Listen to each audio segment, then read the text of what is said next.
शुरुआत करते हैं दोस्तों आज की न्यूज़पेपर की। हम पहली न्यूज़ डिस्कस करने वाले हैं सुप्रीम कोर्ट से रिलेटेड न्यूज़ आई है। यहाँ पर ऐसे अधिकारी जो कि भ्रष्टाचार में लगे हुए हैं या फिर भ्रष्टाचार चाहते हैं, उनके ऊपर कार्रवाई करने से पहले केंद्र सरकार से अनुमति लेने की ज़रूरत नहीं पड़ेगी। जो हाई ग्रेड के ऑफिसर रहते हैं उनसे रिलेटेड पार्टिकुलरली न्यूज़ आई है। अब किसी का केस चला था 2014, एग्जाम्पल के तौर पर 2008 में, 2010 में, 2012 में किसी, ठीक है, उसको जेल में डाल दिया गया या फिर उसके खिलाफ में सुप्रीम कोर्ट या फिर हाई कोर्ट में केस चल रहा है। तो आप ये नहीं कह सकते हैं कि हमारा जो केस था वो 2014 के पहले का है, जैसे कि 2008 का है ये केस। 2008 में जब मेरे ऊपर केस दर्ज हुआ था उस समय में केंद्र सरकार से परमिशन नहीं मांगी गई थी, इसलिए ये जो केस है ये रद्द होना चाहिए या फिर इसमें मुझे बचाव मिलना चाहिए। इस कहना चाहिए जो याचिका दायर करी गई थी सुप्रीम कोर्ट में वो इसी प्रकार से दायर करी गई थी। सुप्रीम कोर्ट ने भ्रष्ट अधिकारियों को लेकर के एक बहुत ही महत्वपूर्ण फैसला दिया है। इस फैसले के बाद कोई अधिकारी अपने खिलाफ दर्ज पुराने मुकदमे को ये कह के चुनौती नहीं देगा कि उसे सरकार से इजाज़त लिए बिना ही दर्ज किया गया था। मेरे ऊपर केस दर्ज करना है तो पहले केंद्र सरकार के पास जाओ, परमिशन लो, तब जा कर के मेरे ऊपर केस दर्ज होगा। सुप्रीम कोर्ट की संविधान पीठ ने साफ कर दिया है कि 2014 से पहले भी उनके खिलाफ भ्रष्टाचार का मुकदमा दर्ज कर गिरफ्तार करने के लिए सरकार की इजाज़त की ज़रूरी नहीं पड़ेगी। फैसला यदि हम देखें तो 2014 में सुप्रीम कोर्ट ने उस कानूनी प्रावधान को ख़त्म कर दिया था जिसके चलते चलते सीबीआई को वरिष्ठ अधिकारियों के खिलाफ जांच या फिर गिरफ्तारी से पहले केंद्र सरकार की अनुमति लेनी पड़ती थी। 2014 में ये नियम कानून बना है। पहले ऐसा था कि 2014 के पहले केंद्र सरकार से परमिशन लेना पड़ता था, तब जाकर के सीबीआई जांच करती थी। कोई वरिष्ठ अधिकारी है, सीनियर अधिकारी, कोई बड़ा ऑफिसर है यदि, तो Delhi special police establishment act 2003 में जोड़ी गई धारा 6A में ये व्यवस्था थी कि जॉइंट सेक्रेटरी और इससे ऊंचे पद वाले अधिकारियों के खिलाफ भ्रष्टाचार के मामलों की जांच से पहले केंद्र सरकार की सीबीआई निदेशक फैसले में सुप्रीम कोर्ट ने खत्म कर दिया था। मुख्य मामले की हम बात करते हैं। डिस्ट्रिक्ट मेडिकल ऑफिसर के पद पर कार्यरत आर किशोर को सीबीआई ने 2004 में गिरफ्तार किया था। किशोर रिश्वत लेते रंगे हाथों पकड़ा। उन्होंने अपनी गिरफ्तारी को दिल्ली हाई कोर्ट में यह कहते हुए चुनौती दी कि DSPE एक्ट के धारा 6A के तहत गिरफ्तारी से पहले सरकार लेना चाहिए था। दिल्ली हाई कोर्ट में केस गया। दिल्ली हाई कोर्ट का भी कहना सही बात है, सीबीआई को पहले परमिशन लेना था तब जाकर के गिरफ्तारी करना था। लेकिन हाई कोर्ट ने आर किशोर के खिलाफ दर्ज केस को ख़त्म नहीं किया था। 2007 में सीबीआई ने इस आदेश को सुप्रीम कोर्ट में फिर चुनौती दिया था। इसके बाद अगली जो न्यूज़ यहाँ पर हम डिस्कस करने वाले हैं वो इकोनॉमिक कॉरिडोर से रिलेटेड है। हाल फिलहाल में आप देखेंगे G20 समिट के समाप्त होने के पहले ये कॉरिडोर न्यूज़ में रहा था। इस कॉरिडोर के माध्यम से आप देखेंगे ये जो भारत है, भारत के बाद आप देखेंगे एशिया का ये जो पश्चिमी वाला हिस्सा है और यूरोप, इसको कनेक्ट करने की बात यहाँ पर करी जा रही है। जैसे कि यदि हमें सामान को मुंबई से कहाँ भेजना है, दुबई भेजना है, तो डायरेक्ट हम दुबई भेजेंगे। मुंबई से यदि सामान डायरेक्ट मुझे यूरोप भेजना है तो इस रेड वाले रास्ते से होते हुए मैं इसको भेजूँगा। कहाँ कहाँ से होकर के जाएगा? दुबई या फिर जाबेल अली, फिर जाएगा ये हरदा, अल गवेफियात, फिर जाएगा रियाद, फिर अल हदीथा, हाइफा, पिरोसियस। इस प्रकार से होते हुए क्या है, ये इकोनॉमिक कॉरिडोर काम करेगा। यहाँ पर डैश डैश जो बताया गया है, ये डैश डैश का मतलब ये है समुद्र से होते हुए जा रहा है। और जहाँ पर ये लंबा लंबा लाइन खिंचा हुआ है तो लंबे लंबे लाइन से आप समझ जाना कि यह जो है रेल का नेटवर्क बिछाया जाएगा।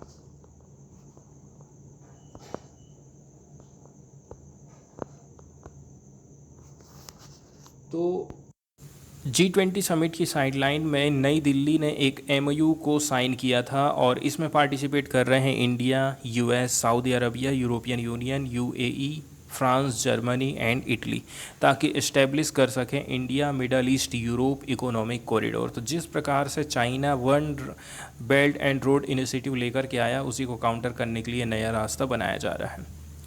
तो India middle east Europe economic corridor एक प्रकार का इंफ्रास्ट्रक्चर में डेवलपमेंट करने वाला प्रोजेक्ट है, जिसका उद्देश्य है कनेक्टिविटी को क्रिएट करना, और ये कनेक्टिविटी रेल और शिपिंग नेटवर्क के माध्यम से होगा। Energy cable and data link के माध्यम से ये कनेक्टिविटी होने वाली है। पार्टिसिपेटिंग कंट्रीज़ कौन कौन है इसमें? India, south, France, Germany, Italy, USA और यूरोपियन यूनियन इसमें पार्टिसिपेट करने वाले हैं। ऑब्जेक्टिव यदि हम बात करें तो इस कॉरिडोर के माध्यम से ट्रेड को बूस्ट किया जाएगा, क्लीन एनर्जी को प्रमोट करना, इकोनॉमिक ग्रोथ करना, ग्रोथ को बढ़ावा देना, while providing an alternative China's belt and road initiative. तो BRI प्रोजेक्ट है, उसको काउंटर करने के लिए इसको बनाया गया है। ये किसका पार्ट माना जाता है?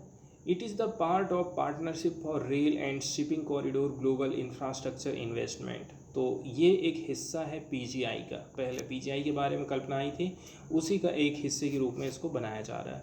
And focus on enhancing global trade and cooperation through critical infrastructure development. और कॉरिडोर का कंपोनेंट क्या क्या रहेगा? जैसे इसमें रेलवे लाइन बिछाए जाने लाइन है इंडिया और यूरोप के बीच में 40% ट्रेड को बढ़ावा देने के लिए, फिर ट्रांसपोर्टेशन को शीघ्रता प्रदान करने के लिए किया जाएगा।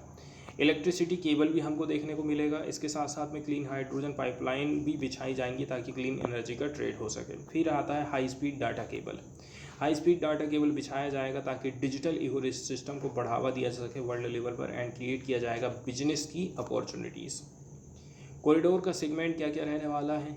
ईस्टर्न कॉरिडोर कनेक्ट करेगा इंडिया को अरबियन गल्फ से, नॉर्दर्न कॉरिडोर कनेक्ट करेगा अरबियन गल्फ को यूरोप से। तो दो पार्ट है इसका, इंडिया अरब की खाड़ी से जुड़ रहा है और दूसरा अरब की खाड़ी यूरोप से कनेक्ट हो रही है। इस कॉरिडोर के माध्यम से इंडिया अपनी फूड सिक्योरिटी इंश्योर कर पाएगा, रीजनल सप्लाई चेन को ठीक ठाक कर पाएगा, ट्रेड एक्सेसिबिलिटी बनी रहेगी, इन्वायरमेंटल कंसिडरेशन को ध्यान में रखा जाएगा। इसके साथ साथ में इकोनॉमिक रिलेशन को बढ़ावा दिया जाएगा, जॉब क्रिएशन होगा, ग्रीन हाउस गैस के इमर्शन को कम किया जाएगा। Reliable cross border ship to rail transit network के ऊपर हम काम कर रहे हैं, जिसके माध्यम से India, UAE, Saudi Arabia, Jordan, Israel और यूरोप आपस में कनेक्ट हो पाएंगे। ये हमें प्रोवाइड करेगा एक क्रूशियल रोल ग्लोबल कॉमर्स में, डिजिटल कम्युनिकेशन में, एनर्जी नेटवर्क में, इसके साथ साथ में चाइना के BRI प्रोजेक्ट को काउंटर करने में। अब जैसा कि हमने बात किया था कि ये PGII का एक हिस्सा है, तो सबसे पहले PGII इनिशिएटिव को भी हम समझ लेते हैं। PGII को हम बोलते हैं partnership for global infrastructure investment. ये एक PGI इनिशिएटिव है जिसको अनाउंसमेंट किया गया था 2021 में G7 के समिट में यूनाइटेड किंगडम में। इसमें कोलैबोरेटिव एफर्ट्स किया जाएगा G7 कंट्रीज़ के द्वारा, ताकि इंफ्रास्ट्रक्चर प्रोजेक्ट को फंडिंग प्रोवाइड किया जा सके डेवलपिंग नेशंस में। ये जो है BRI का एक अल्टरनेटिव के रूप में काम कर रहा है, जिसके माध्यम से फंड को मोबिलाइज किया जाएगा, क्रिटिकल इंफ्रास्ट्रक्चर डेवलपमेंट को खड़ा करने के लिए फोकस किया जाएगा, transparency, sustainability and gender equality. ये जोर देता है लोन के ऊपर over charity, benefiting both landing and receiving countries. तो कुल मिलाकर के इसके माध्यम से कंट्रीज़ उधार ले पाएंगे। एक न्यूज़ हम देखने वाले हैं, Indian institute of science IISc के साइंटिस्ट लोगों ने डेवलप किया एक नई अप्रोच को, जिसके माध्यम से हम डिटेक्ट कर पाएंगे, किल कर पाएंगे कैंसर की सेल्स को। Potentially detect and kill cancer cells specially those which form a solid tumour mass. ऐसी कैंसर की सेल जिसके चलते चलते सॉलिड ट्यूमर बन जा रहा है, उसको डिटेक्ट करना और उनको किलिंग टेक्नोलॉजी के माध्यम से। तो एक नई अप्रोच वैज्ञानिक लोगों ने क्रिएट किया था एक हाइब्रिड नैनो पार्टिकल। ये बना है गोल्ड एंड कॉपर सल्फाइड सा।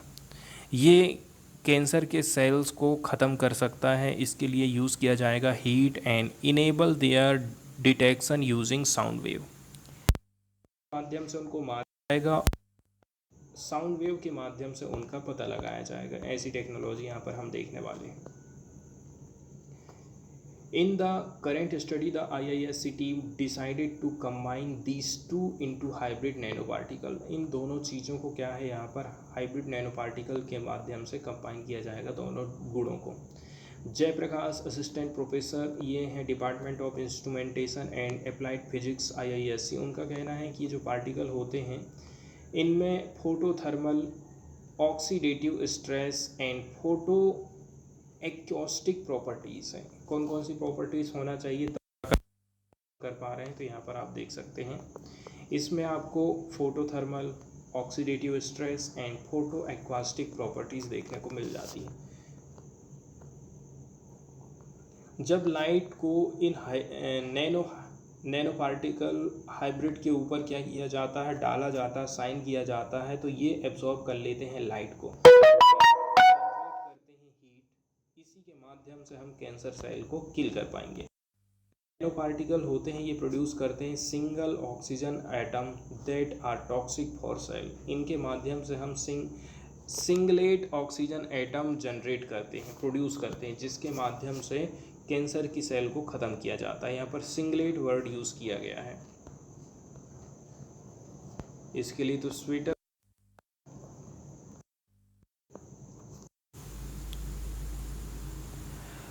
तो यहाँ पर जो है साइंस के हिसाब से देखा जाए तो एक एटॉमिक या फिर मॉलिक्यूलर अवस्था होती है जिसके अंतर्गत इलेक्ट्रॉन्स आर पेयर्ड, इलेक्ट्रॉन जो स्पिन हो रहे हैं वो पेयर्ड हो जाते हैं। उस अवस्था को यहाँ पर बताया जा रहा है।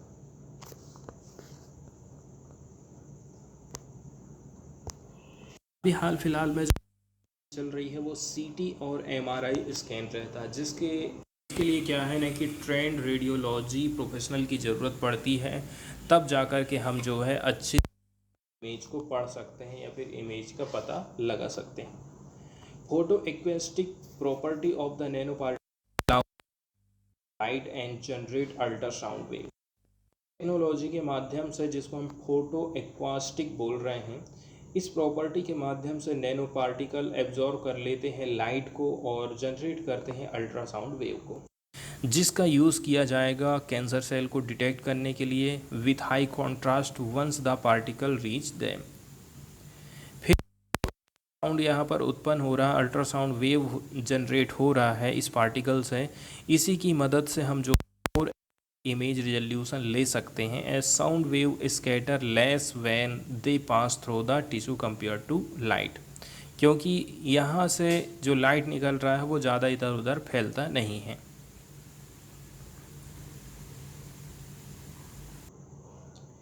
इसके बाद हम सीधे चलते हैं एडिटोरियल वाले हिस्से की तरफ और देखते हैं प्रमुख एडिटोरियल्स को। तो जो पहला एडिटोरियल डिस्कस करने वाले हैं वो चाइना में जो टेक इकोसिस्टम चल रहा है, चाइना जो अपनी टेक्नोलॉजी को बढ़ाते जा रहा है, चिप मैन्युफैक्चरिंग में अपने आप को जो है आत्मनिर्भर बना रहा है, तो उसके सामने कौन कौन सी समस्याएं हैं।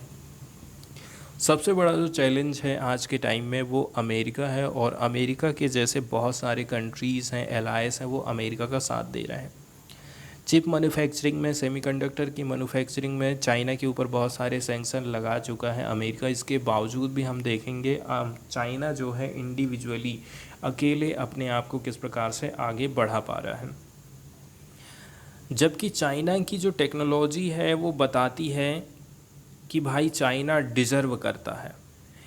It's self sufficiency drive faces several hurdle, लेकिन इसकी जो सेल्फ सफिशिएंसी ड्राइव है, ये जो कदम है उसका कि भाई हम जो है सेल्फ सफिशिएंट बने, किसी की हमें ज़रूरत ना पड़े, कहीं से हमें ख़रीदना ना पड़े, इसमें अभी बहुत सारे चाइनीज़ स्मार्टफोन जाइंट है हुआई, ठीक है। हुआई बहुत ही बेहतरीन मोबाइल फ़ोन बनाती। आज के टाइम में हुआई P60 Pro की बात यदि आप कर लें, जिसको नंबर 1 की रैंकिंग मिली हुई है, तो ये जो हुआई P60 Pro जैसे मोबाइल फ़ोन चाइना बना पा रहा है और बिना अमेरिका की मदद के, इसने क्रिएट कर दिया है कुछ with in the strategic and business committee with its newly unveiled Mate 60 Pro, which houses the Kirin 9000 processor. इसमें हमें Kirin 9000 प्रोसेसर देखने को मिलेगा। मॉडल का नाम है Mate 60 Pro। अब ये जो चिपसेट है इसका यूज़ किया गया है सेमीकंडक्टर की मैन्युफैक्चरिंग में इंटरनेशनल कॉर्प के माध्यम से। तो ये सेकेंड जनरेशन का 7nm फैब्रिकेशन टेक्निक का इसमें इस्तेमाल किया गया है, thereby demonstrating China's capability to manufacturing 7nm chip. इसमें जब चाइना ने इसका इस्तेमाल कर लिया है, इसका मतलब ये है चाइना के पास में इतनी पावर है कि वो 7nm चिप का निर्माण कर सकता है। बहुत सारे चैलेंजेस हैं चाइना के क्वेस्ट में। पहले नंबर की बात यह है वो सेल्फ सफिशिएंसी लाना चाहता है मैन्युफैक्चरिंग इन एडवांस चिप में। तो ऑब्जर्वर लोगों का ये क्लेम है कि जो कैपेबिलिटी है जिसके चलते चलते एक मेजर ब्रेक थ्रू मिल रहा है ब्रीजिंग की ड्राइव में to attain self sufficiency in manufacturing advances chip. इसके लिए बहुत सारी उसको अड़चनों का सामना करना पड़ेगा। फैक्ट वाली बात यह है कि चाइना ने सक्सीड प्राप्त कर लिया है achieving this feat despite American section on the key semiconductor technologies has lead many to even question the efficacy on the sanction. आपने सैंक्शन लगाए हैं लेकिन वो सैंक्शन रखी की रखी रह गई है, क्योंकि चाइना के ऊपर सैंक्शन लगाने के बावजूद भी वो सेमीकंडक्टर टेक्नोलॉजी में इतना आगे बढ़ पाया है। प्रोसेसर की यदि हम बात करें, इसमें जो है फैब्रिकेशन टेक्निक की बात हो, जिसका इस्तेमाल हमने जो है हुवाई SMIC में यूज़ किए हैं ताकि मैन्युफैक्चर हम कर सकें कायरिन 9000 प्रोसेसर को। ये काफ़ी हाईली इनएफिशिएंट है। इसके बाद वेफर यील्ड की बात करें, मतलब एफिशिएंसी को मेज़रमेंट करने की बात यहाँ पर करी जा रही है। तो ये जो डेवलप की गई टेक्नोलॉजी है वो 50% से भी ज़्यादा इसकी एफिशिएंसी है। वहीं यदि हम ताइवान के सेमीकंडक्टर मैन्युफैक्चरिंग कंपनी लिमिटेड की बात करें और इसके 7nm फैब्रिकेशन टेक्निक की बात करें तो इसकी जो एफिशिएंसी है वो 90% से भी ज़्यादा है।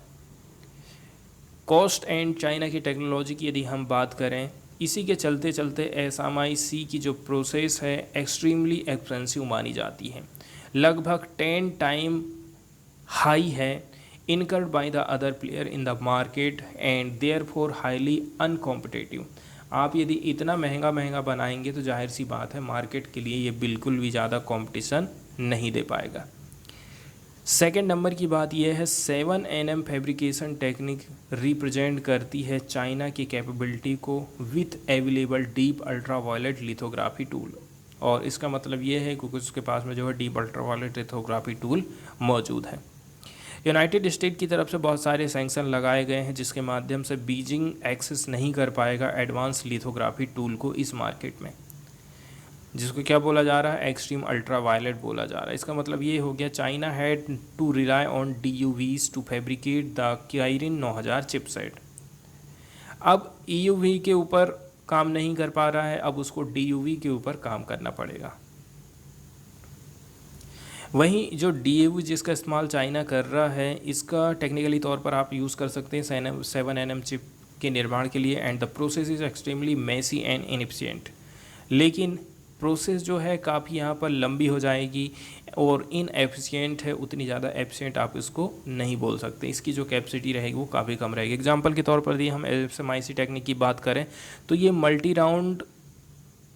मल्टीपल राउंड ऑफ मास्किंग और layering on the wafer system का यूज़ करती है ताकि मैन्युफैक्चर किया जा सके 7nm चिप को, leading to a multiple exposure.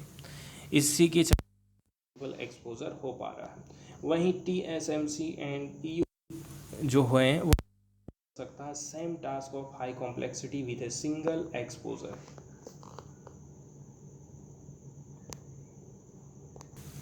अब लेकिन हम देखते हैं कि अमेरिका और उसके सहयोगियों ने हाल ही में DUV टेक्निक तक भी चीन की पहुंच को प्रतिबंधित कर दिया। इसका मतलब ये हो गया कि 7nm चिप का बड़े पैमाने पर उत्पादन चीनी कंपनियों के लिए एक चुनौती हो जाएगा। इस प्रकार आप जो है कम मात्रा में प्रोड्यूस कर पा रहे हैं, आपके पास में जो है स्किल नहीं है, आप जो है महंगी चीज़ें बना पा रहे हैं, इस प्रकार की कठिनाई जो है हुआवेई कंपनी फेस कर रही है। ये महत्वपूर्ण हो जाता है क्योंकि व्यवसायीकरण हासिल करने में विफलता वृद्धिशील नवाचार को प्रभावित करेगी, क्योंकि वे एक दूसरे को मजबूत करते हैं। अमेरिका और चीन प्रणाली की एक तुलना यदि हम करें कि दोनों देश इस मामले में आगे बढ़ रहे हैं और क्या क्या चीज़, कौन कौन सी चीज़ फेस कर रहा है। पहले नंबर की बात यह है extensive and distributed nature of US lead tech ecosystem. US lead एक टेक इकोसिस्टम में एक्सटेंसिव एंड डिस्ट्रीब्यूटेड नेचर हमको देखने को मिल जाता है कि भाई एक काम आप करो, दूसरा काम दूसरा करेगा, तीसरा काम कोई और करेगा। जैसे कि यूएस स्पेशलाइज है ईडीए टूल में एंड डिज़ाइनिंग में, नीदरलैंड है लिथोग्राफी टूल के मामले में आगे, जापान जो है स्पेशलाइज मटेरियल में काम करता है, इसके साथ साथ में ताइवान एंड जो साउथ कोरिया है वो फैब्रिकेशन में काम करती हैं और कोरोबरेट करती हैं क्लैंप को। अब यदि हम चीन की बात करें तो चीन को पूरे के पूरे जो काम है ना वो खुद से ही करना है, but has also achieve sophistication in each these remained competitive, लेकिन उसने इन सभी क्षेत्रों में अच्छा काम किया है ताकि कंपटीशन बना रहे। यदि हम जो है स्पेशलाइजेशन करें किसी एक सेगमेंट में, चिप वैल्यू चेन में, itself a highly capital intensive, कोई एक सेक्टर में भी यदि आप पैसा लगा रहे हैं तो बहुत ज़्यादा ये महंगा पड़ेगा। तो कुल मिलाकर के सारी की सारी चीज़ों में पैसा लगाना चाहने के लिए बहुत बड़ी बात हो जाएगी। ये एक बात और इम्पोर्टेंट हो जाता है हमको रिमेंबर करना कि ये जो एडवांस चिप होती हैं are only one of the many core technologies that China aim to become self sufficient in.